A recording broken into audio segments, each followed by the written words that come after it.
Today we're taking a look at 2 items connected with the Judges Guild hex-based mapping system. Please stick around. I'm AC Mountaineer. This is our channel, Old School Rules, where we celebrate the community of old school gamers and grognards who like classic RPGs, miniatures, magazines, and everything that goes with it. This week we continue our series looking at the products of Judges Guild. We're taking a look at 2 items that were sold outside of the main subscription service. Hope you enjoy the video. As I mentioned, these 2 items from Judges Guild relate to their hex-based mapping system. They're actually 2 different items. One is called Wilderlands hex sheets. Came with a cover sheet and some hex sheets for mapping. And the other one was a booklet called the Campaign Hexagon System. And both of these were designed to be used by a referee in their home campaign when they were designing wilderness areas of the map. We'll take a look at each one. So the first one again is the Wilderlands hex sheets. These both come from 1977. I believe Bob Bledsoe is responsible for these. When it very first appears on the item list, it's sold as a single sheet for 80 cents. And then later it's packaged for $3. And this is what it looks like. Mine actually still in shrink wrap. It's got a cover sheet. This one is green. On the Assaim website, they show there's also one that is has the blue cover sheet. This is just a thin piece of paper with information on it. It has the Judges Guild logo. The item shows you basically that it's going to be a hex sheet.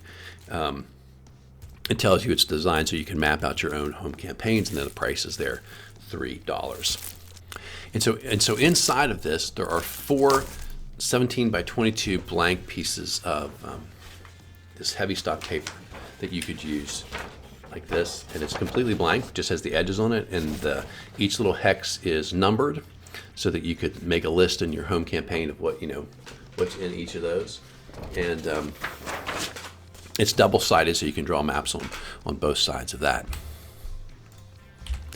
Again, there's the cover, and there's just like what a quadrant of that would look like. Pretty simple product. The other one has a little bit more to it. It's a 64-page booklet, and in the beginning of that there are some charts we're going to talk about, and then just page after page of hexes that you could draw in on your own. So everything in here is completely blank until the referee goes in and fills that in. Again, 1977. This would have been $2.50. And there are a few different versions of this. Here's the first version, campaign hex system. And then across the top in relatively small words, it says official game aid approved for use with Dungeons and Dragons. Here is the second, that's the first 2 printings. Here's the third printing, the second version. And you see the words Dungeons and Dragons now are much larger up here at the top. And here is the 4th printing, which is the version I was holding up before, which is kind of the outline of that is now sort of a grayer color. And that's how you know you've got a 4th printing. Inside, the contents are going to be exactly the same, except for the booty list, or the list of items for sale. It's on the very last page, because that always reflects what's the most recent thing they had for sale at the time. Inside, the first thing you have is a sort of an index page, and you'll see it's numbered here, page 9 to 63, and you would write in there if you're using the Judges Guild system, each hex you design and draw in, you'd write what number on the Wilderlands or fantasy area around the city-state of the Midlands Overlord, you're going to put that hex, if that makes sense. So you create a catalog here of what's on each of these pages so you can keep track of that. And then he has a number of charts. The first one here is explaining sight, so basically how far can your characters see based on the type of terrain they're in: open sea, desert, dunes, hills, forest, heavy forest, mountains, jungles, or plains/steppes. So he's got a system there of how far you can see. You roll for whether you can figure out what the weather's going to be, what type of flora and fauna might be around in this area. Then the next chart deals with waterways, or he calls it hydrographic terrain. And he says only the major streams or rivers or lakes are on the big maps that Bledsoe had done as part of his home campaign. So you need to roll these charts to figure out if you've got some streams, brooks, streamlets, rivulets, rivers, or something unusual in there. And unusual stuff would be something like a natural spring, quicksand, a geyser, boiling springs, a large pool or pond, watering hole, or hot springs. And then he also has something you can use some charts here to roll whether the stream as it goes on each little hex is getting wider, bigger, deeper, shallower, has some type of obstruction like a dam, something floating in it, etc. He also has a repeated chart here on prospecting, basically digging for valuable minerals or other things in the earth. And he has charts you roll on to determine if the characters are going to spend time looking for that, what they might be able to find. He has this one, it's called Triumphant Grand Tactical, and he goes through and explains how far you can move in a turn, walking encumbered, lightly armored on a horse, etc. Basically, how far you can go in an hour, and he's got that all sort of figured out for you. Also here it has the bottom a rule he's inserted for constitution checks. Whenever you're trying to climb a steep hill or cliff, you haven't eaten in the last 6 hours, you keep going for too long, you haven't slept in over 10 hours or rested within 10 hours, you make a constitution check, essentially roll a d20. If you roll over your constitution, you're going to suffer some penalties until you stop and rest. That's his rule when you're sort of like roaming around in the world. Now he has a chart for movement, what he calls movement obstacles, and you have a table there which you would roll as you move along, if you want to do it randomly, to see whether there's anything there. You can have flatlands, uplands, flora, fauna, hydrographic interruptions. Of course, depending if you're out in the water, those are going to be different.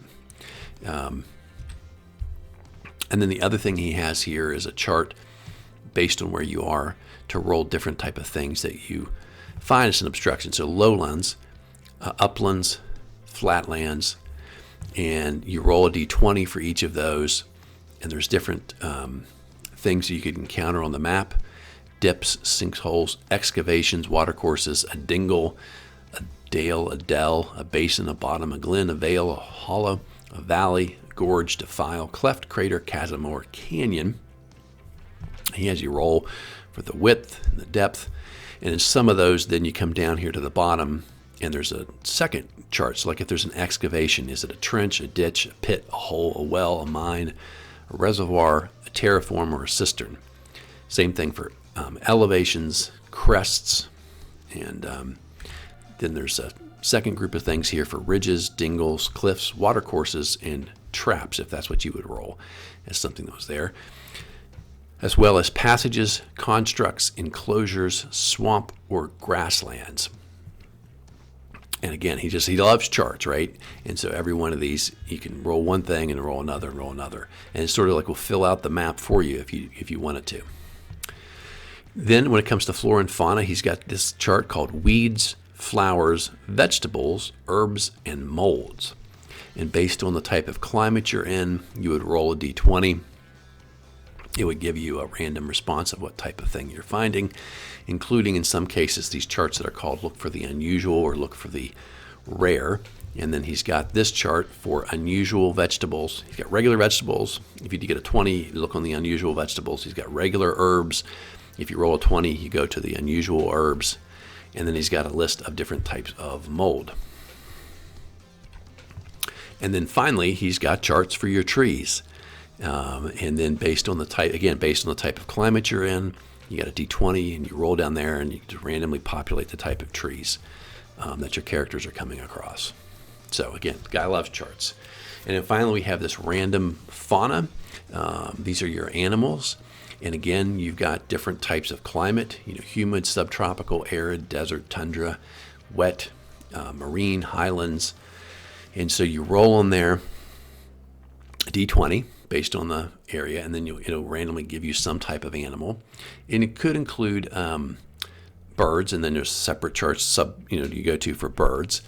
And then there are also one for insects, and then monsters, which of course would be from the monster manual rather than from this chart. And here's what the maps look like, right? They're just gray and gray ink, it's pretty light inside the actual book itself, so that you could darken it in with a pen or use some colored pencils or something to draw out whatever you want to draw on here. But it's it's a pretty good system. Like I said, there's about 60, maybe 50 some pages of blank hexes like this. You could get pretty cheap thing to buy if that was the way you wanted to populate out your world. One of the really interesting things about Judges Guild was that they really put an emphasis on the fun that you could have with sort of above ground, right? Not in the dungeon type of adventuring and encounters. And finally, we have the more refined products. So this is, remember, originally it's called a booty list. Over time, it changes. This is from the back of my 4th printing of the Campaign Hex booklet. And here you'll see they're all the way up to number 460, which is one of the way people who are trying to figure out printings, you can look at this and you can kind of figure out where it is in the timeline, because we have a very good record of when Judges Guild printed each of their different products. And so if the number is not on there yet, you're earlier in time than before that product existed. Here's the rear cover, just some advertising for them, a ready reference sheet, Jaquaiz's Dark Tower, and of course their sort of golden product, which is the City State of the Invincible Overlord. That's it for our look at these 2 different items that were put out from Judges Guild, not part of the regular subscription service, but things that you had to buy if you wanted them all on your own. Hope you guys are enjoying this series, and I hope you enjoyed today's video, and I hope you're subscribed. If you have friends who might be interested, please send them our way, and hopefully they will be subscribers as well. Have a great day. Until next time, keep rolling 20s.